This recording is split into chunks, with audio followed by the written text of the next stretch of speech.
Second world war, जब पूरे विश्व में 7 से 8 करोड़ लोगों की जान चली गई थी। भारत में भी 1-2 लाख लोगों की जान गई थी, लेकिन उस वक्त ही एक ऐसी घटना भी घटी थी जो भारतीय इतिहास में दर्ज अंधेरों को दर्शाती है, जब एक झटके में 30 लाख लोगों की जान चली गई थी। वेट, एक झटके में नहीं गई थी, धीरे धीरे करके उनकी जान ली गई थी। सेकेंड वर्ल्ड वॉर के अंत के दौरान मैसिव स्टार्वेशन से 30 लाख लोगों की जान यूं ही नहीं गई थी।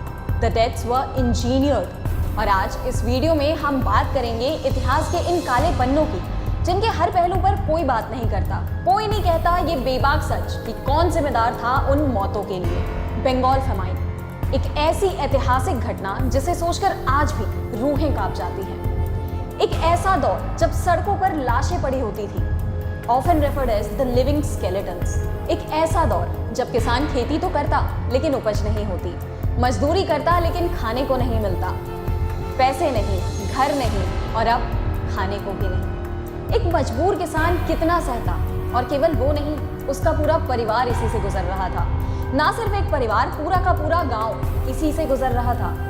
और अंजाम 30 लाख लोग मारे जाते हैं भुखमरी से। इसके बारे में जब भी चर्चाएं हो, केवल प्रकृति को इल्जाम दिया जाता कि वेदर कंडीशंस इतनी हार्श थी, खेती क्या, इंसान भी सर्वाइव नहीं कर सका। लेकिन हाल ही में इकोनॉमिस्ट उत्साह पटनायक ने अपनी एक रिसर्च में बताया है कि ये कहानी बस यही नहीं, इससे बहुत ज्यादा कुछ कहती है। लेकिन आगे बढ़ने से पहले मैं आपको इनकी कहानी से तो रूबरू कराऊं। सन 1943, जब भारत अंग्रेजों के शासन के अधीन था, तब अचानक से 30 लाख लोगों के मारे जाने की खबर सामने आती है। और कारण मलेरिया, भूखमरी, कुपोषण, population displacement, unsanitary unhygienic conditions. लेकिन इन सब के पीछे वजह क्या थी?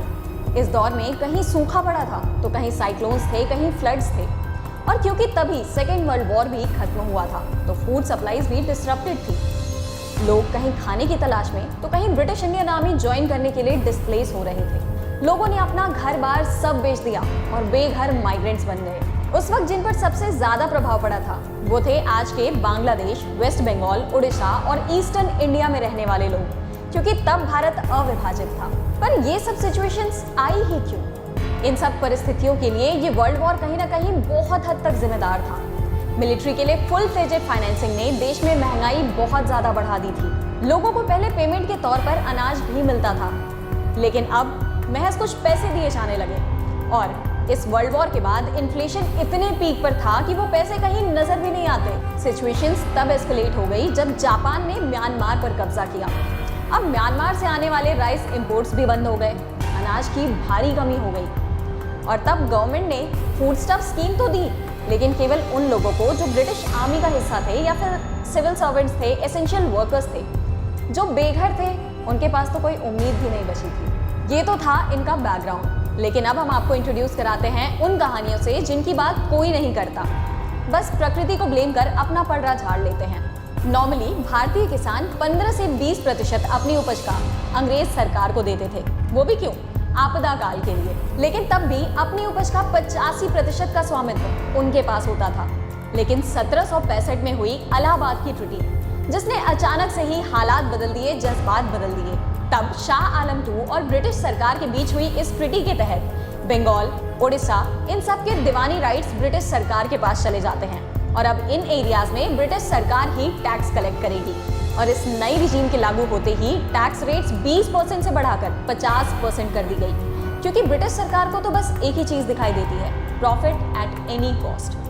और उसके 5 साल बाद ही 1770 में हमारे देश में पहला फेमाइन आया, जो किसान इन प्राकृतिक आपदाओं का मारा था, जिसकी उपज भी नहीं हो रही थी, वो भी मजबूर था ये टैक्स देने के लिए। और जो बची कुची कसर थी वो पूरी कर दी कैश क्रॉप्स की खेती में। ब्रिटिशर्स ने इन मजबूर किसानों से अपनी रिक्वायरमेंट से, अपने प्रॉफिट के हिसाब से मजबूरन खेती कराई कैश क्रॉप्स की, इंडिगो, टोबैको।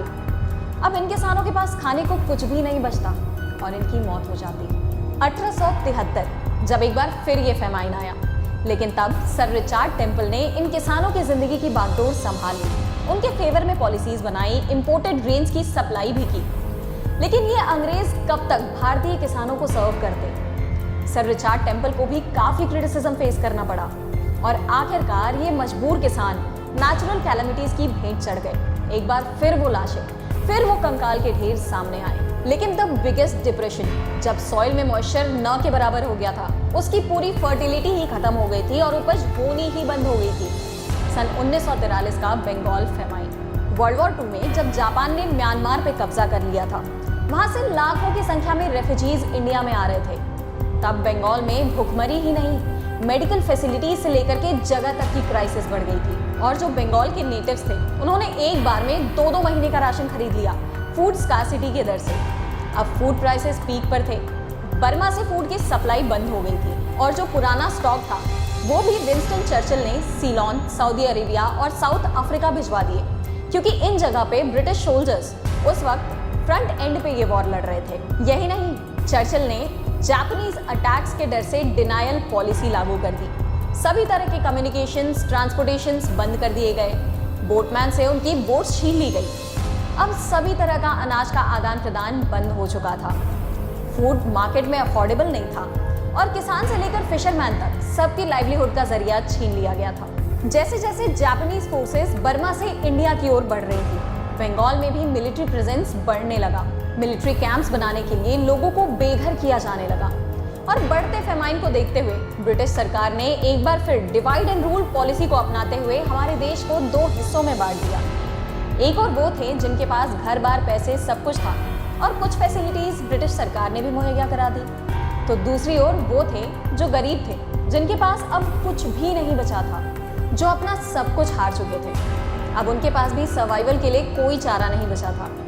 कोई अपना घर बार बेचकर 2 वक्त की रोटी का जुगाड़ करता, तो कोई अपने बच्चे, और सबसे ज्यादा एक्सप्लॉयटेशन तो महिलाओं का हुआ उस दौर में, क्योंकि उन्हें भी तो 2 वक्त की रोटी चाहिए थी। उन्हें या तो उनके परिवार वालों ने बेच दिया या वो खुद ही प्रोस्टिट्यूशन में उतर गई। ये पिक्चर्स बयान करती हैं कि कुछ बच्चे तो कचरे में से भी निकाल कर खाना खाते थे। जो भूखमरी से नहीं मरे, वो डायरिया, कॉलेरा इन जैसी बीमारियों से मर गए। इन सब घटनाओं के लिए जिम्मेदार कौन था, प्रकृति या विंस्टन चर्चिल की पॉलिसीज?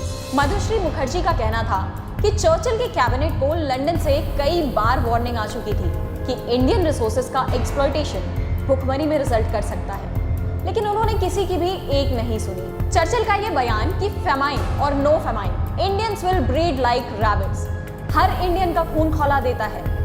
होंगे वो हीरो सेकेंड वर्ल्ड वॉर के, लेकिन भारतीय इतिहास में कभी नहीं।